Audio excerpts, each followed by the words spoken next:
Welcome back, everyone. Mike McConville here one more time, String Tech Workstation, Stratford, Ontario, Canada. I have this 62 Southern Jumbo that I put a new top on. We're going to glue that dovetail today with the hide glue. I actually use regular carpenter's glue for the fingerboard extension, and you'll see that in the video. The other guitar that we have is this guitar for Lance, who's obviously a pretty prolific player. Look at the wear in the frets. This guy's going right to the top. He's due for a refret. There isn't enough to work with there. We're going to put a compensated nut. We'll do the full deal on this one. He's got his own tuning that he uses. Well, you can see there is a crack in the top, and it's gone right from the tail block right up to the bridge plate. It's got nowhere else to go. I did talk to Lance about this, and this is just one of those things, you leave it alone. We got a big job ahead of us here to get this fretboard corrected, compensated nut, and a complete refret. I always love the fact that these early Takamines did not glue the nut in. Brilliant. Certainly makes my job easier. I wanted to bring you in close and just show you how much fret wear there is on this guitar. This guy is playing. You got to log in a lot of hours of playing to put that kind of wear in the frets. It goes like pretty well right up to the top. So I'll get a read on these top frets where there's the least amount of wear. Boy, he's down to about 30 thou. So 30 thou by 94. So we'll match that with some similar fret wire. But let's get those old frets out first.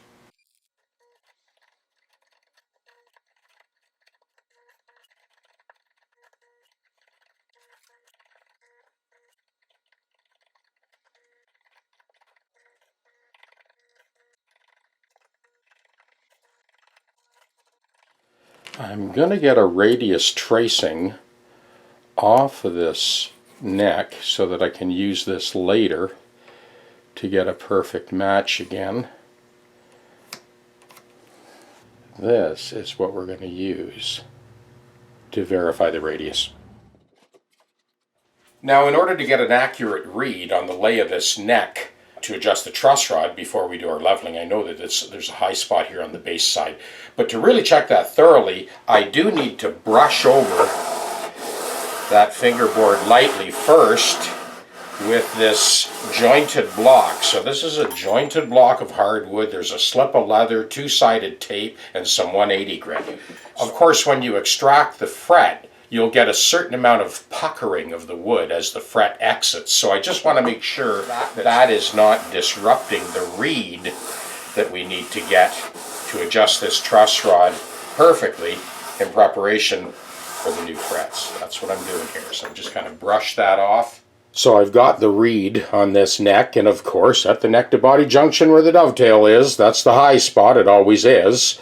But there's another high spot here on the base side only, right at the first and second fret. So I'll start with a shorter scrub block, take care of those high spots, and then we'll go full length and true up this fingerboard. Okay, what I have here is a very short scrub block. Once again, jointed hardwood block. There is a layer of leather in there that will flex to any radius on the planet. We're going to scrub that one little spot, and then I'm going to use a slightly longer block to get that upper end. So we'll start here. And I'll check it. I've got a short straight edge. I've got a whole series of different lengths of straight edges, so I check it all as I go. So I'll check that. And you know something? That did it. It was that quick. Actually, ebony sands much better than rosewood. It's not as oily. So you can see we've got this rocking going on here. See that? Okay, that's going to disappear in a hurry.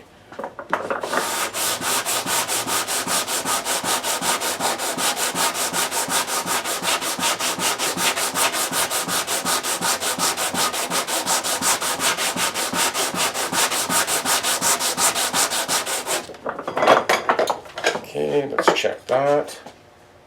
And that, my friends, is a done deal. A little tiny bit of fall off right here. I can live with that. Now, I have explained this before in several other videos, but I'm going to explain it again. So you heard me mention earlier that I loaded the truss rod. So if it's loose, you need to tighten it till it makes contact and then give it a good third of a turn. Now the reason you do that is so that you always have the option to loosen it off and put a little bit of relief in the neck. So I have done that, and now, and only now, we true this up along the trajectory of the string path. Sorry, I see guys online with 18-inch machined bars, hard metal surface. Sorry, doesn't work. This is what you want, a hardwood block. I've got a series of hardwood blocks. In fact, I've got about 8 different lengths. Here's 4, just to give you an example. So this particular block, again, it has the leather. The leather naturally flexes to the radius that we already have in the fingerboard. I'm basically going full length. I'm going to join this scrubbed portion here that was high with that neck to body junction. You can see the tooling marks in there, and this hasn't been touched yet. Now I'm going to blend those 2 pieces together and go full length very gently. That leather naturally flexes, and I'm going to show you in a second. I'll put that tongue depressor that I made my little radius gauge with, I'm going to put it up against the wood, and I'll show you before we start putting those new frets in. Another thing I wanted to mention, and I come across this very often. A lot of the time you'll get trenches in the fingerboard from fingernails. I don't tend to fill them in with goop and epoxy and sawdust, and I leave them alone. A lot of the time, just in the process of refretting and correcting the fingerboard, you'll take a lot of that out. Now in this case, there isn't really that much to worry about, but I just wanted to mention that because it is something you'll come across. To each their own. If you want to sort of fill that in with epoxy and sawdust and stuff, go ahead. But really, it's the contact point on the crown of the fret that counts. Those fingernail gouges are not going to hurt anything. Okay, we are just about there. I'm going to take a second and I'm going to check this first along the length of the neck, and then we'll check the radius. Okay, so now we're ready to check the trajectory. I'm going to bring you in close so you can really see this. So when I put my full length straight edge up along that neck, I have got 100% contact end to end. So this fingerboard has a slight little bit of fall off from here to here. That is the perfect case scenario because the whole instrument will flex under this medium gauge string, and this little bit here will end up being basically straight. We'll compare it after we get the whole fret job done. So having a little bit of fall off at that top end is actually a good thing.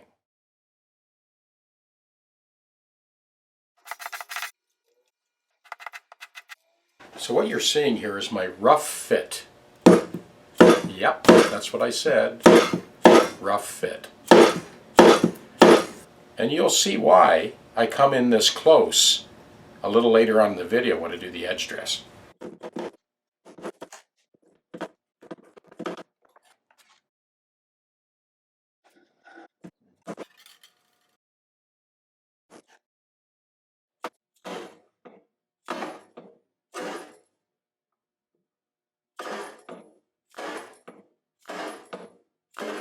Okay, here we go, moment of truth. So this is why I bring those frets in to that close a tolerance and even go to the trouble of buffing the ends.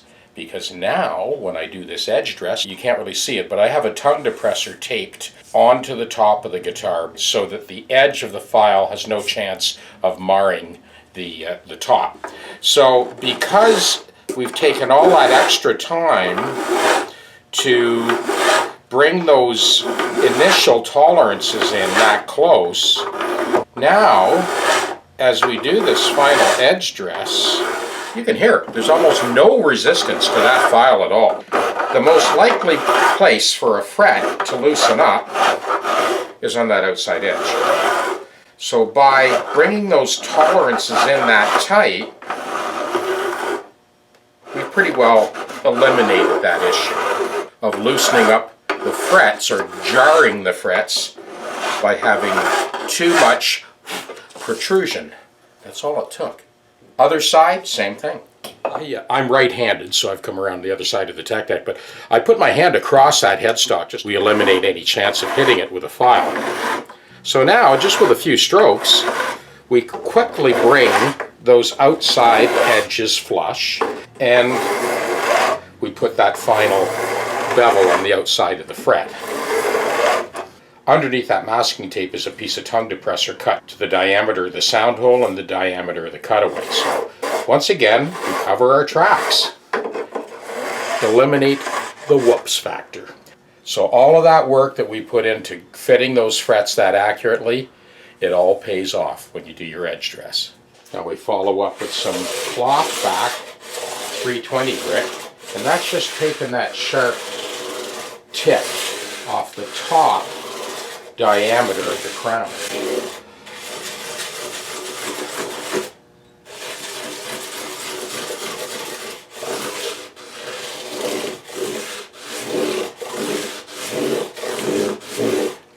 This side, same thing.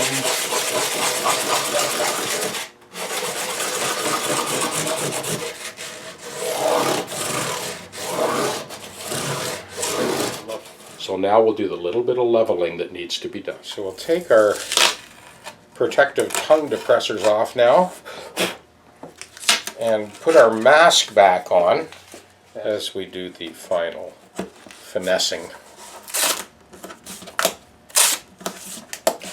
I'm taping off that sound hole because there's sort of some open circuitry in there as far as the electronics go. I don't want to get any filings in the electronics. So we start at the top end, and there's virtually no, you can hear that in the file, there is no resistance. So that tells me that it is dead flat. So this is as close to perfection as you can possibly get. So we're all ready to switch over to buffing. This is the definition of a perfect fret job. Sorry, not boasting, just stating the fact.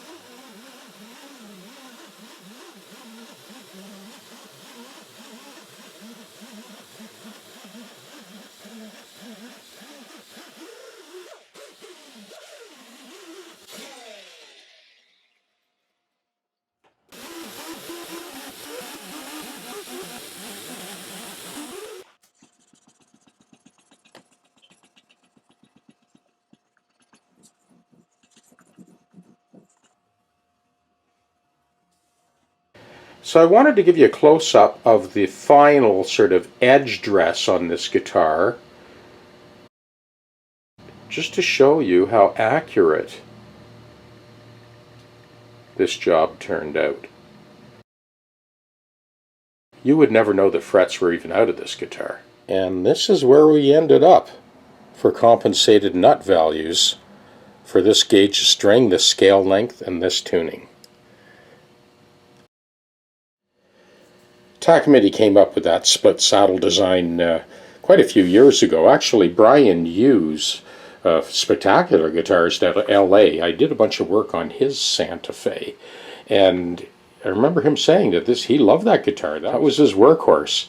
Anyway, so Lance is back in action, and we're going to go in, plug this in, and have a listen. So the first track I laid down is this, sort of something like this one.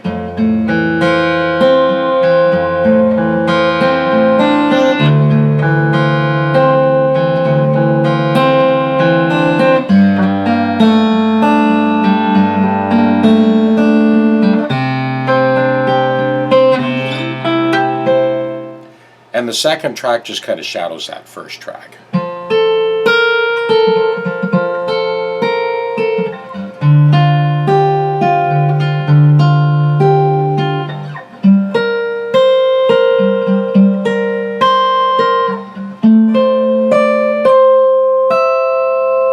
So here's those two tracks together.